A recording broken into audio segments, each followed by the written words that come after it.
Today, let's talk symbolism. When I say pyramid, you think. When I say Statue of Liberty, you think. Okay, now if I say dragon to someone from China, they may think of a dragon blood, which, by the way, in China is a byword for someone who does big things. If I say Great Wall, I'll bet my last euro, and it will be my last euro, not on them saying, hey, thanks, but on you picturing an image of this feat of engineering. So today on Open China, we say, if you got it, tote it.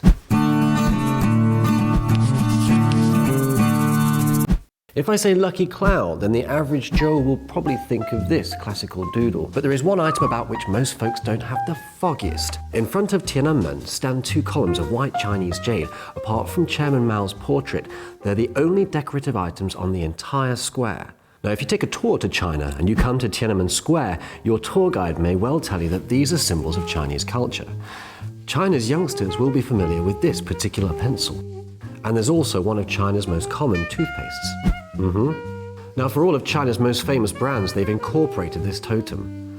Why then do these columns represent China so? It's said that they first appeared over 4,000 years ago, and they certainly weren't as few in number. Indeed, they combine function and form. Originally, they looked like this, and they were made of wood. Now, is it me, or do they look like something familiar?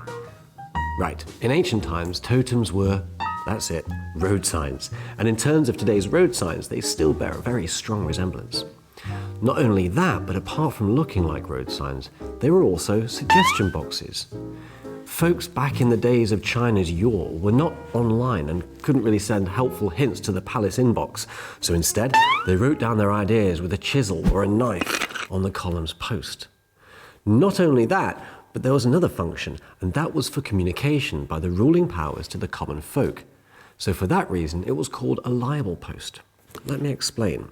Oh, but I should probably remind you that if you want to communicate with higher powers, then coming to China and sticking a note on the Tiananmen totems is probably not going to achieve the desired result, Just saying, it's probably a bad idea. Anyway, today's totems are far removed from the functions of their forerunners. It symbolizes the ancient belief that heaven and earth were two distinct places. Very important, this. The round crown at the top symbolizes the undertaking of the gift of the heavenly mandate. The clouds and the dragons symbolize the fortune and power of the ruler. On one side are crouching beasts known as Ho. One is facing towards the interior of the palace and one is facing outwards.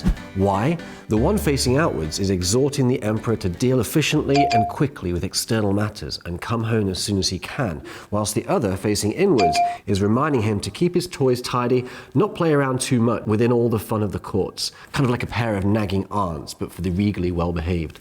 So now they have one more function, which is keeping an eye on naughty emperors. Smart totem.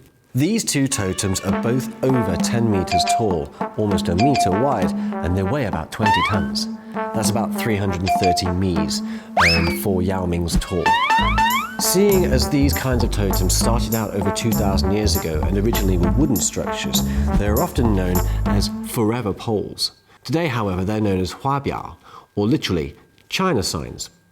Biao in this sense simply means sign or show, as in show the way. The interesting part of this is that Hua as a character represents China, even though the word for China in Chinese doesn't use this character, so it could be suggested that this early Hua refers to anything that captures the eye with its grace and radiance. So it makes sense that it's been revered as a symbol of blossoming beauty ever since ancient times. So in order to give a more regal name to something which has come to represent Chinese culture over the years, the forever pole became the flower sign. Huabiao holds the weight of tradition and history as a sign of authority, so it's a very close relation with Chinese culture, so much so that it represents China in its purest form.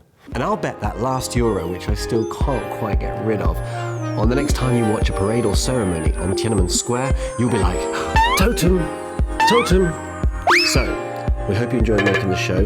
We love doing it for you. Do leave a comment, hit like and subscribe if you want to, and whatever you do, until next time, keep it open.